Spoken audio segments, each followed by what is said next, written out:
केवल एक दो राज्यों को छोड़कर देश के किसी भी राज्य में ये आंदोलन नहीं है। तो देश का किसान नरेंद्र मोदी के साथ है और जो कुछ मुट्ठी भर लोग और एक दो राज्य के अंदर भी खास कुछ लोग जो हैं और जिसका नेतृत्व है ऐसे वामपंथियों के हाथ में जो चाहते हैं कि कोई समझौता नहीं हो। नमस्कार, मैं रोहित कुमार, आप इंफॉर्मेशन देख रहे हैं। खबर है सुशील मोदी के उस बयान पर जिसमें सुशील मोदी ने कहा है कि किसानों ने जिस तरीके से आज देशव्यापी चक्का जाम का ऐलान किया था किसान संगठनों की तरफ से, उसकी तो हवा निकल गई। दरअसल सुशील मोदी से सवाल पूछा गया कि बिहार में विपक्ष ने समर्थन किया, जो चक्का जाम बुलाया गया था किसानों की तरफ से किसान कानून को लेकर के, उस पर उन्होंने जवाब देते हुए कहा है कि इसके पहले भी बहुत सारे कार्यक्रम किए गए हैं लेकिन उसका कोई मतलब नहीं है।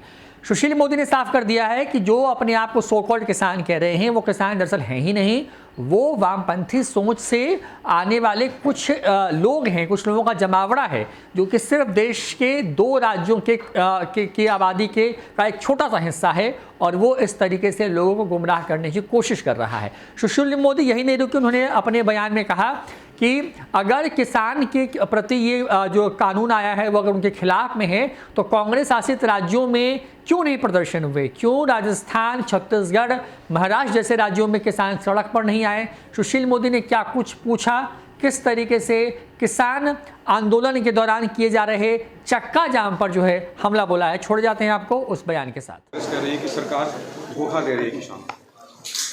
देखिए, कल भी तोमर जी ने कहा कि बताएं कि इसमें काला क्या है। वो कहने काला कानून है, एक भी बिंदु नहीं उठा पाए, बता पाए कि इसमें काला क्या है। तो देखिए, सरकार तो बातचीत करने के लिए तैयार है।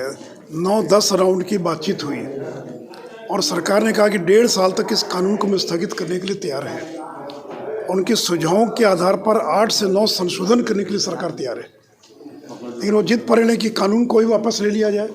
आज ही चक्का जाम, तो बताइए बिहार में कितने जगह चक्का जाम हुआ, यूपी में कितने जगह चक्का जाम हुआ।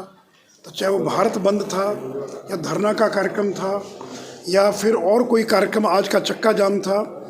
केवल एक दो राज्यों को छोड़कर देश के किसी भी राज्य में ये आंदोलन नहीं है।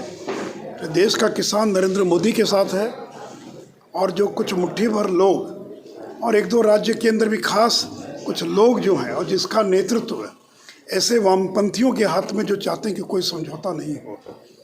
तो आज भी सरकार बातचीत करने के लिए तैयार है, हमारा रास्ता खुला है। और पीएम ने तो कहा कि एक टेलीफोन कॉल की दूरी पर हम हैं, आप टेलीफोन कीजिए, हम चले आएंगे बात करने के लिए, सरकार चली आएगी। तो इसलिए हम किसानों से आग्रह करेंगे, किसान हमारे भाई हैं, कि आप बताइए कि इस कानून में क्या खामियां हैं, उन खामियों को हम दूर करेंगे। लेकिन अगर ये कानून किसान विरोधी होता तो बिहार का किसान क्यों नहीं सड़कों पर आता, यूपी का क्यों नहीं आता, तमिलनाडु का क्यों नहीं आता। यहाँ तक कि कांग्रेस शासित राज्य है, छत्तीसगढ़, राजस्थान, अन्य राज्य हैं, वहाँ के किसान भी सड़कों पर नहीं आए। तो इसलिए ये केवल दिल्ली के जो निकटवर्ती कुछ इलाके हैं उन इलाकों तक ये आंदोलन सीमित है। तो हम किसान भाइयों से फिर से एक बार पीएम ने भी अपील की है, बीजेपी एनडीए फिर से एक बार अपील करता है, आइए टेबल पर बैठिए, बातचीत कीजिए और बातचीत से उसका रास्ता निकालिए। बिहार के कांग्रेस